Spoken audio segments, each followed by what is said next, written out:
Hey guys, thanks for tuning into the channel. My name is Liz. I'm a part-time reseller here in Maryland, and I'm going thrifting tonight. I feel like the thrifting gods haven't been quite as good lately, so I'm thinking like, if I'm never supposed to stop searching, then maybe searching more often is the same thing.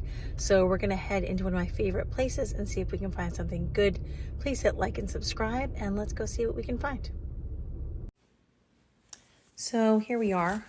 I have actually probably too many bags this week, but I was actually trying to hurry into the store, so I just grabbed the fastest group I could get.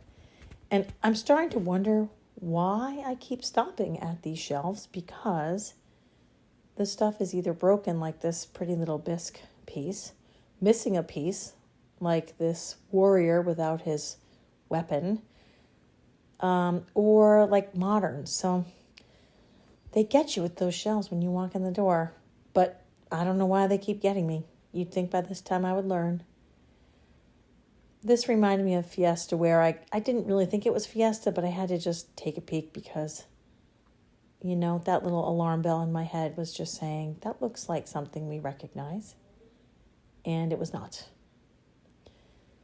So I had just about given up, and then I saw this beautiful little dog, which reminded me of older pieces, but was obviously modern and then was quite damaged. I don't think it's focusing in on his damage too much, but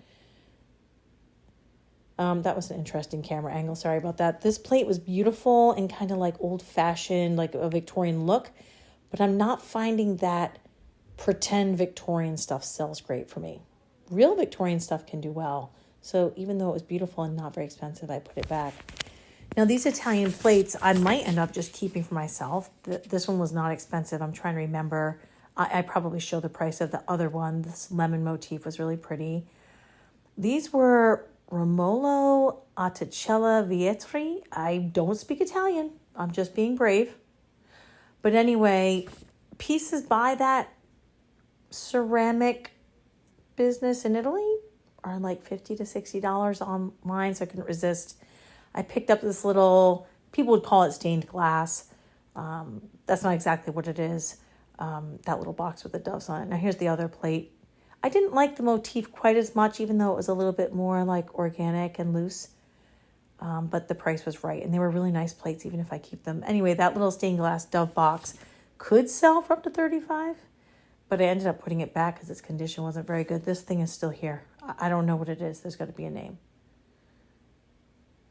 And I only picked these up to see if they were modern or vintage, because I've never seen small quilted biscuit jars. I don't know why I didn't set that back down. How weird. Capodimonte type piece. Of course, the petals are chipped. I'm sure you've seen and heard that yourself. And it wasn't one of those amazing like fruit baskets or something either that you might take a chance on. I do come across these Ronson table lighters quite often. There is a market for them, I think. Not a super strong market, but at that price, I couldn't pass it up. And they go for $25 to over $100, depending on which one you've got and what metal. So I did take that. I didn't know what color sticker was on sale tonight, on this particular night. And so I found out later it was yellow and green, I believe. So that was I was kind of hoping it was blue. I wanted to see what the images they had chosen for this main ashtray were, which is why I keep trying to catch them on the camera.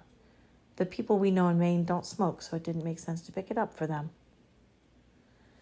Now, I recently helped out a friend at an estate sale. That's why I was focusing on that rose bowl, the cut crystal bowl, which we'll get back to. And there was an incident with a rather unsavory antiques dealer. Shocker. And he was obsessed with this cut glass bowl.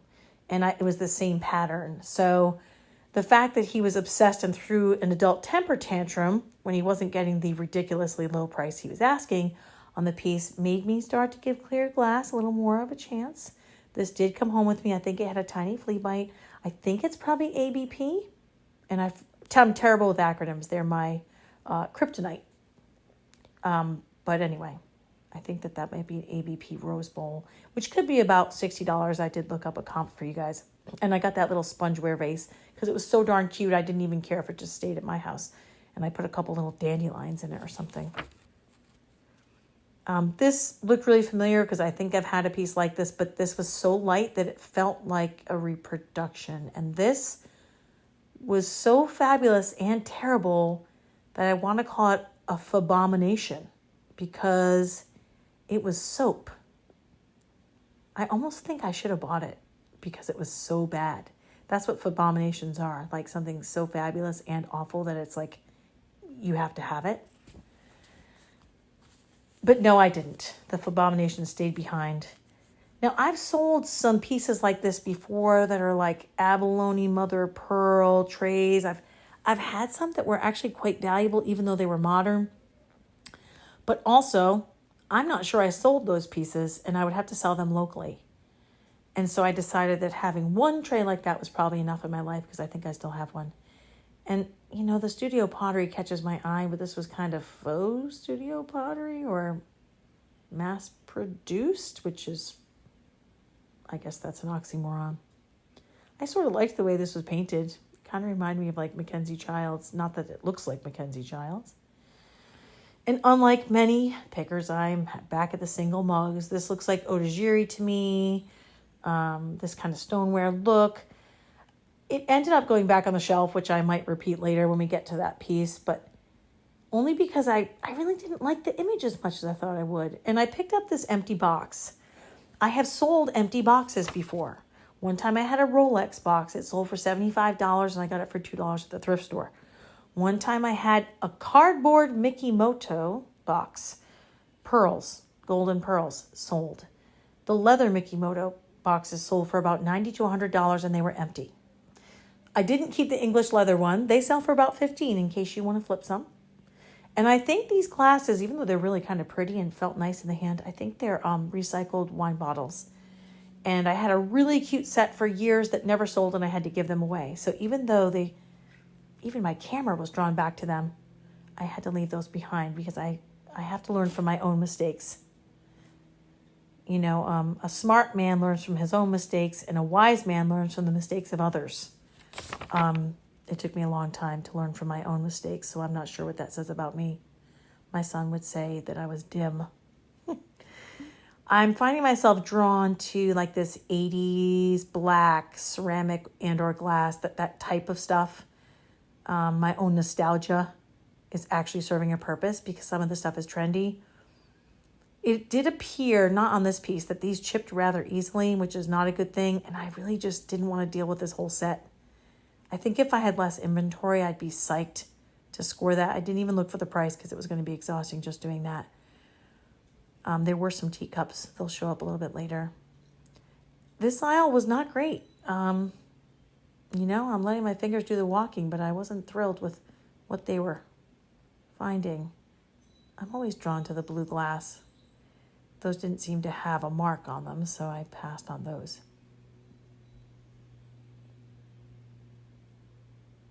And these were super cute. They took a ride with me for a while.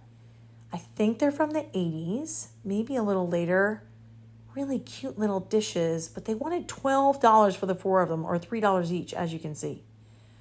When I found out that the sticker colors were yellow and green and they were something else, I decided to put those back because I figured I'd probably get $30 or $35 for the set, and I do free shipping, and no one's going to pay that much locally for four cute little dishes. This might have been a mistake, this Italian ceramic canister. Now, I can't say I do great with canisters, but this one was kind of cute.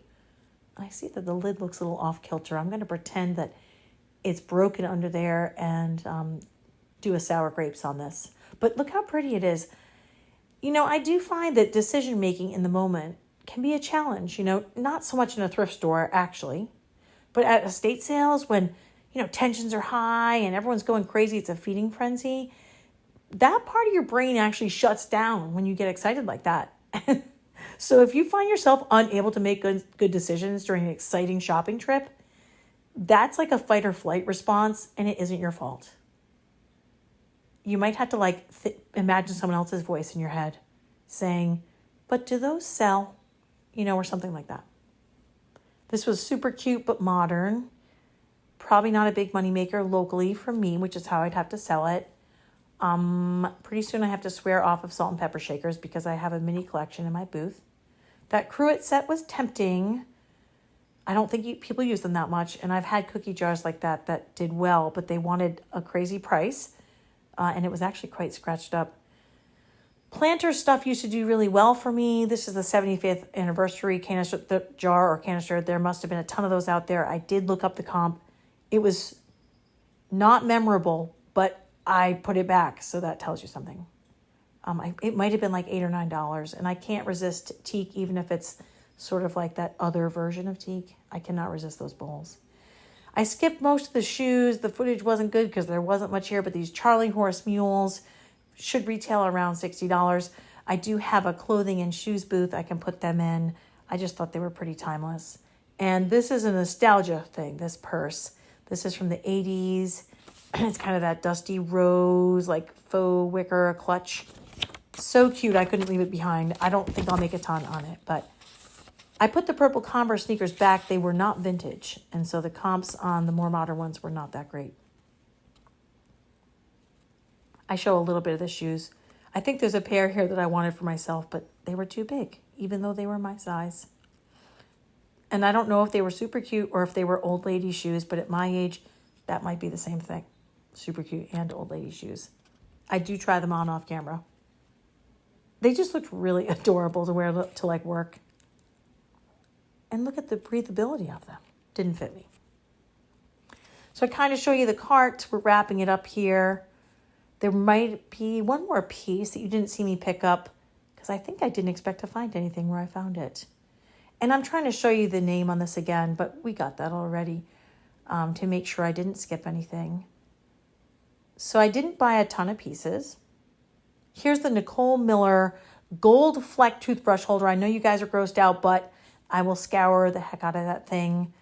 It's probably worth like 15 or 20 bucks, and I couldn't help it because it was so bad. It was great. And I got toothbrush for my kids because I don't know if they're eating it or what, but it just disappears. I guess that's good.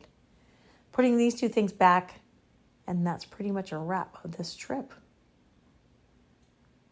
We had a good time. That's what matters.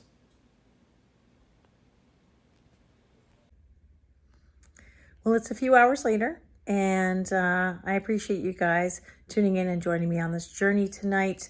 I did find some bread and butter type items, maybe like really fancy bread. I don't know, sourdough, rosemary, something, because some of those items will possibly retail for over $50. So that's good. And I was thinking about some of the things I think about, the kind of like the rules of thrifting that I follow, and I want to have fun. That's probably the number one reason I'm out there. I want to make a profit. I want to pay myself a good hourly rate. So you want to make sure that you're hustling quickly to get to items, right? You're editing your cart, you're doing research to make sure the items you pick up aren't going to take up more space than they're worth. They aren't going to take up more time than they're worth, right? So like I said, you want to have fun, you want to make money, right? And the real secret to finding things is to never stop searching. I have been saying that for years in a number of different ways. I really appreciate you being here. You guys are helping me grow much faster than I ever expected, and I'm having a really good time. So thank you for that. Please click that like and subscribe. I'm trying to release about 3 videos a week with assorted topics. So I'll see you guys at the next one.